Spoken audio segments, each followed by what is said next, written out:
So this video, which will be very brief, is titled Sravanam, Kirtanam, Smaranam, which are Sanskrit words that we'll describe shortly. So in the Bhagavatam, Prahlāda Maharaj describes the 9 angs or limbs of Bhakti. Okay? The 9 aspects of devotional, loving service to God. Okay? The first 3 I want to talk about. Sravanam, Kirtanam, viṣṇoḥ, Smaranam. Vishnu is just the name of Krishna. The first one is Sravanam, hearing about God. The second one is Kirtanam, chanting about the transcendental holy name, form, qualities, paraphernalia, and pastimes of Lord Vishnu. The third one is Smaranam, remembering Krishna. Now, these 9 limbs of Bhakti that Prahlāda Maharaj mentions in the Bhagavatam are sequential, chronological. Meaning, though one can attain perfection by practicing any of these perfectly, beginning spiritual practitioners first approach Krishna through hearing, Sravanam, then Kirtanam, singing his glories, and finally Smaranam, thinking of him. Okay? It's a bit terse, a bit complex, but let's describe why these are sequential. That's the point of this video. The point of this video is to describe why the first 3 limbs of Bhakti are sequential. Sravanam, Kirtanam, Smaranam. You hear about Krishna, you chant or sing about Krishna, and because of that, you are then able to think of Krishna. Okay? And to describe this, we're going to be reading a brief excerpt, from the book Bhakti Yoga Tales and Teachings from the Bhagavata by Edwin Bryant. Okay? Dr. Bryant, I believe he's retiring now, but he was a professor of, I believe, Hindu theology at Rutgers. Spent some time at, I think, Columbia and Harvard. A great devotee of the Gaudiya Vaishnava tradition, who studied with, or is the god brother of, Satyanarayan Baba. Not that those details matter, but if you're interested in who he is, he's a devotee of Krishna. So he says, the first actual activity or process of bhakti, Sravanam, hearing about Krishna, is the starting point from which the other 8 processes of bhakti develop. Obviously, any sort of spiritual activity can begin only when one initially hears or learns something about it. When the organs of hearing contact the words describing the name, form, qualities, and pastimes of God, the term Shravan is assigned. The first step of learning anything, material or spiritual, is to listen, to hear, to learn from someone who is teaching you. So the first step to approaching God isn't surrendering to Him, isn't loving Him, isn't worshiping Him, isn't remembering Him. No, it's simply hearing about Him, whether that's spontaneous, whether it's serendipitous, or whether you're taking a class. In order to be attracted to something, you first have to hear about it, right? You see a nice little Lego set in a toy store when you're a kid. You have to see it first. You might hear about it in the news. In the case of God, you can't see God, at least at the beginning of spiritual practice. And so one of the 5 senses has to receive or perceive God. And so in the context of something spiritual, that's hearing. In the context of seeing a toy in a shop, it might be seeing it. In the context of food, the first thing might be smelling it, right? Before you can enjoy a cookie, you might smell its aroma and then be enamored and attracted by it. Similarly, before you immerse yourself in devotional service, love, bhakti to Krishna, you first have to hear about him, right? You have to hear about him. That's how we learn anything. The second step, remember, this is sequential. That's the point of this video. Not just to describe 3 sort of discrete steps that have no connection to each other. No, these are 3 sequential, chronological steps. The first thing you do in bhakti is you hear Sravanam. The second thing is Kirtanam. Kirtan refers to singing, chanting, or reciting the names and deeds of Krishna. As with all the 9 processes, bhakti for Krishna will arise in one who sings, hears about, and rejoices in him. Although Sravanam, or hearing, is the primary and foundational practice of bhakti, it is, in a sense, a passive activity. Hearing about something is passive. Kirtan is the preeminent active spiritual practice promoted by the Bhagavatam, by this text. And it is the most accessible process for attaining immediate personal contact with Ishvara for most practitioners. Why? This is so because sacred names are considered identical to Krishna. Okay? So the first step of spirituality, of bhakti, is to hear about Krishna, Sravanam. The second step is you've heard, you're convinced, you see some value there. Now you have to start chanting. What does chanting mean? It typically takes 2 forms. The first one is nam jap, chanting the names of Krishna, Ram, Radharani, any of the forms within the Vaishnava tradition of God. Second option, and by the way, that chanting or nam jap is done in silence. In a seated position, oftentimes with eyes closed. It's almost meditative. You're fully concentrated. The second type of kirtan is sankirtan, actually singing with musical instruments and vocal music. Okay?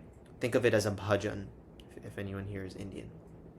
Right? So Krishna is saying the second step, or Prahlad Maharaj is saying that the second step of bhakti after hearing about Krishna is now to chant his name, either through meditative practice, nam jap, like a certain mantra like the Maha Mantra, or through sankirtan, congregational chanting of the holy name with musical instruments and such.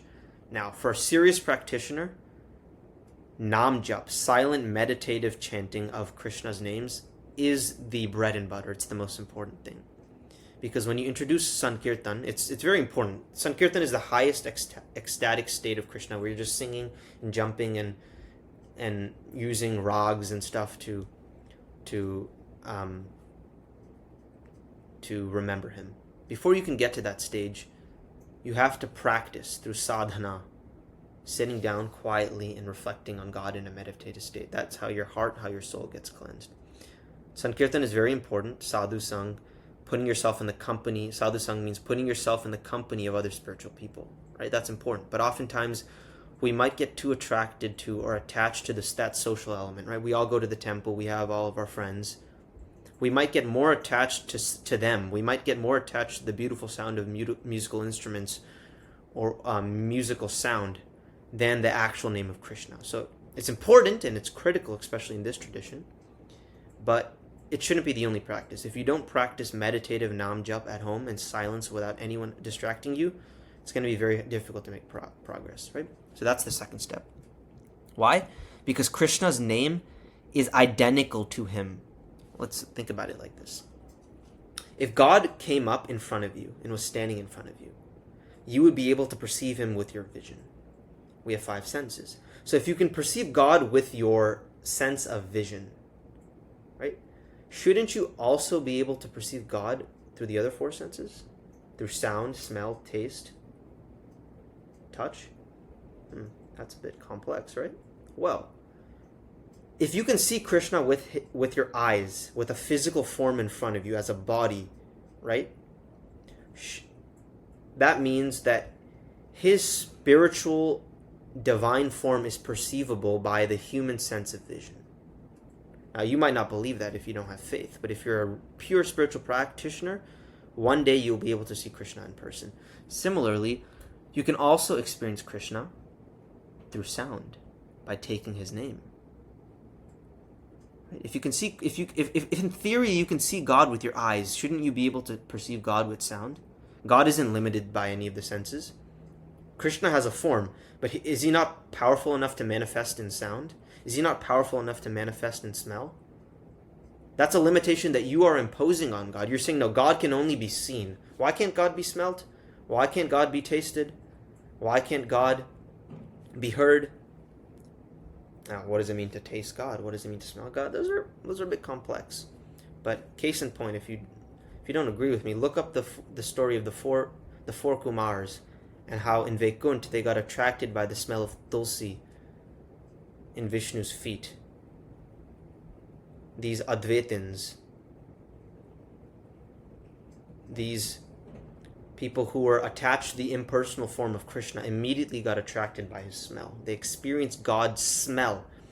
Point is that the reason kirtan is important is because while we can't see God with our eyes until we are pure, we can purify ourselves and experience his divinity by taking his name. Taking his name and hearing his name. Okay, so that's why kirtan is important. And finally, Smaranam, among the first 3 stages, because there are, of course, 9. Yoga has been taught as being that by which the mind is withdrawn from everything else and fixed on Krishna. In other words, in Smaranam, one thinks or remembers Krishna at all times. Absorbing all of one's thoughts in God is actually the ultimate goal of Bhakti and repeatedly stressed as the ultimate goal of all yoga in the Gita. Right? What does Krishna say in verse 647? Yogi nama api sarvesham madgaten antaratmana shraddhavan bhajte yamam sami yukta tamo mataha. Of all yogis, the one who performs bhakti to me with his innermost self absorbed in me is the best of all those engaged in yoga. Okay? So the first step was Sravanam, hearing about Krishna. The second step was Kirtanam, chanting about Krishna, right? Either through Nam Jap, silent meditative mantra meditation at home with a mala, or through Sankirtan, congregational chanting of Krishna's name with instruments and vocal sound, musical sound. The third step, sequentially, is you've heard about God, you've practiced chanting his name, which purifies your mind and develops your attraction to him. The third one is now your mind is so fixed on God that you always think of him. Right? That's the ultimate goal, right? To see God in everything, to remember God and get joy and anand from that. Okay? And what's the significance here? There's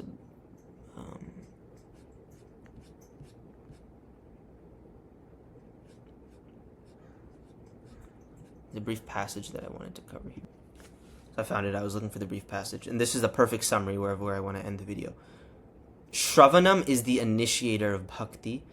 Kirtan is the primary active purificatory practice, and constant smaranam is the actual goal. So in bhakti, the first step, the passive step is hearing, Sravanam. The active step is chanting, Kirtanam.